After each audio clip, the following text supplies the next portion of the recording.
Hello friends, नमस्कार। मैं अनुराधा, ए health care professional, और स्वागत है आपको अनुराधा केयर के एक और नई इन्फॉर्मेटिव वीडियो में। अगर आपका प्रेगनेंसी टेस्ट यानी कि यूरिन प्रेगनेंसी टेस्ट पॉजिटिव आ गया है तो उसके बाद आपको क्या करना चाहिए। इस वीडियो में हम इसके बारे में पूरे डिटेल्स में बात करेंगे। अगर आपका प्रेगनेंसी टेस्ट पॉजिटिव आ गया है तो पहले तो आपको कॉन्ग्रेचुलेशंस।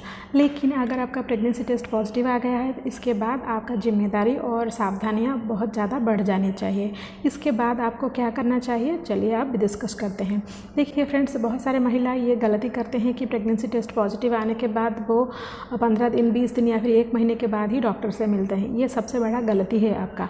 पहले आप उसी हफ्ते या फिर उसी दिन भी हो सके तो अपने गायनेकोलॉजिस्ट मिलिए और अपने सोनोग्राफी कर लीजिए, क्योंकि सोनोग्राफी से ही पता चलेगा कि आपका जो बेबी है वो यूटेरस में सक्सेसफुली इम्प्लांटेशन हुआ है या फिर नहीं। यूटेरस यानी कि बच्चेदानी में बच्चा चिपकना बहुत ही ज़रूरी होता है, क्योंकि कभी कभी ऐसा होता है कि जो आपका जो फर्टिलाइज्ड एम्ब्रियो है यानी कि जो बच्चा है वो यूटेरस के ना चिपक कर जो फैलोपियन ट्यूब है उससे चिपक जाता है, जिसे कि हम इक्टोपिक प्रेगनेंसी कहते हैं। इससे भी आपका प्रेगनेंसी टेस्ट पॉजिटिव आता है, लेकिन ये एक लाइफ थ्रेटनिंग कंडीशन है, इसीलिए इसे नज़रअंदाज ना करें। दूसरा जो कारण है, आपको जल्दी से जल्दी गायनेकोलॉजिस्ट से मिलना चाहिए, क्योंकि आप अगर सोनोग्राफी करेंगे तो ही आपको पता चल जाएगा कि आपका बच्चा सच में इम्प्लांटेशन हुआ है या नहीं, आप सच में प्रेग्नेंट है या नहीं। यानी कि कभी कभी फॉल्स पॉजिटिव प्रेगनेंसी टेस्ट भी आता है और वो हार्मोनल की इम्बैलेंस के चलते होता है। तो अगर सोनोग्राफी में आपका बच्चा दिखाई दे और उसका हार्ट बीट वो भी आ गया है तो बहुत ही अच्छा है। उसके बाद जो दूसरा स्टेप है वो है ब्लड टेस्ट। आपको इसके बाद दूसरा जो सारा ब्लड टेस्ट है वो करवा देना चाहिए। ब्लड टेस्ट में आपको हीमोग्लोबिन का टेस्ट करना है, थायराइड का टेस्ट करना है और साथ ही साथ आपका जो डायबिटीज़ उसे भी टेस्ट करना है। हीमोग्लोबिन बहुत ही ज़रूरी है, क्योंकि आपके शरीर में अगर हीमोग्लोबिन का मात्रा कम रहेगा तो आपके बच्चे के विकास पर बाधा डालेगा, और साथ ही साथ अगर थायराइड भी ज़्यादा या फिर कम रहेगा, ये फिर शिशु का ग्रोथ के लिए भी अच्छा नहीं है। डायबिटीज़ अगर आपको पहले से है या फिर आपका अगर शुगर लेवल बढ़ जाता है तो भी आपको प्री टर्म लेवल हो सकता है, और साथ ही साथ आपके बच्चे को भी जो शुरुआती दिनों में यानी कि 10 साल की उम्र में उसको भी डायबिटीज़ हो सकता है। इसीलिए ये सब कंट्रोल में लाना बहुत ही ज़रूरी है। इसके साथ साथ आप sexually transmitted disease, gonorrhoea, syphilis और जो HIV का टेस्ट वो सब भी करवा लीजिए। ये भी बहुत ज़रूरी होता है प्रेगनेंसी के शुरुआती दिनों में, क्योंकि अगर इसमें से कुछ भी इन्फेक्शन तो ये आपके बच्चे तक भी पहुंच सकता है।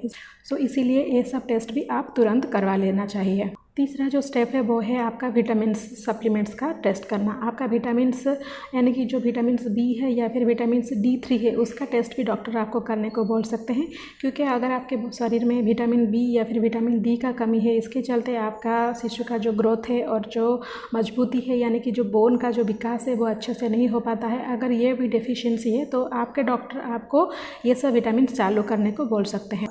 चौथा जो इम्पोर्टेंट स्टेप है वो है कि अगर आपका प्रेगनेंसी कंफर्म हो जाता है तो आपके डॉक्टर आपको जो सप्लीमेंट्स है वो सब लेने को एडवाइस कर देंगे, जैसे कि फॉलिक एसिड, कैल्शियम और आयरन, ये सब गोली आपको लेने को बोलेंगे। ये सब भी आपको तुरंत ही स्टार्ट कर लेना चाहिए। प्रेगनेंसी के शुरुआती दिनों में ग्लूकोज बहुत ही ज़्यादा ज़रूरी होता है, क्योंकि आपको एनर्जी लेवल कम हो जाता है और बच्चे के विकास के लिए ग्लूकोज भी चाहिए होता है। तो आप सुबह शाम ग्लूकोज का वाटर ले सकते हैं। इसके अलावा अगर पहले से आपको एबॉर्शन का हिस्ट्री है, यानी कि पहले से आपको 1-2 बार एबॉर्शन हो चुका है या फिर मिस्ड मिसकैरेज हो सकता है, तो आपका इस बार का प्रेगनेंसी बचाने के लिए आपका डॉक्टर आपको प्रोजेस्टेरोन सप्लीमेंट्स या फिर प्रोजेस्टेरोन इंजेक्शन या फिर प्रोजेस्टेरोन टैबलेट कुछ भी रिकमेंड कर सकते हैं। तो इससे भी आपका जो एबॉर्शन हिस्ट्री अगर है तो ये भी आपको अपने डॉक्टर से ज़रूर बताना चाहिए। और एक तो ज़रूरी बात वो है कि अगर आपका पहले से थायराइड का कुछ हिस्ट्री है, यानी कि आप हाइपोथायराइडिज्म है या फिर हाइपरथायराइडिज्म है, यानी कि लो लेवल या फिर हाई लेवल थायराइड है, तो वो जो हिस्ट्री है और जो वो सब रिपोर्ट्स है वो भी आपको डॉक्टर के पास दिखाना चाहिए, क्योंकि हो सकता है कि प्रेगनेंसी बाद उसका जो डोज है वो कम या फिर ज़्यादा हो सकता है। ये तो गया डॉक्टर के पास जो मेडिसिन, टेस्ट्स और जो सप्लीमेंट्स हुआ।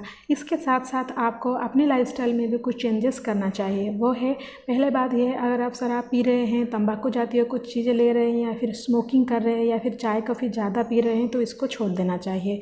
साथ ही साथ अपना जो न्यूट्रिएंट्स है या फिर फूड हैबिट है उसको भी चेंज कर लेना चाहिए। आपको ज़्यादा से ज़्यादा जो प्रोटीन रिच फूड है वो सब खाना चाहिए, सब्जी और फल वो सब भी अच्छे से खाना चाहिए। और इसके साथ साथ आपको 2 ग्लास दूध प्रोटीन पाउडर के साथ वो भी लेना चाहिए। ये आपके बच्चे के विकास के लिए और हड्डी के मजबूती के लिए बहुत ही ज़रूरत है, क्योंकि पहले 3 महीने का बच्चे का विकास बहुत ज़्यादा होता है, उसके सारे अंग बनते हैं और उसका हड्डी भी अच्छे से बनता है।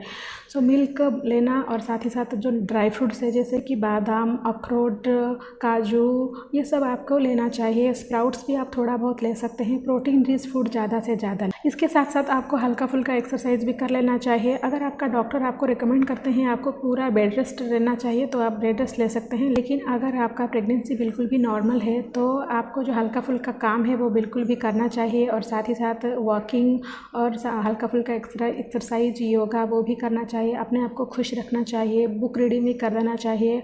आप अच्छे अच्छे किताब पढ़ सकते हैं, अच्छा म्यूजिक पढ़ सकते हैं, जो एक्टिव रहिए। और साथ ही साथ बहुत ज़्यादा नींद भी लीजिए।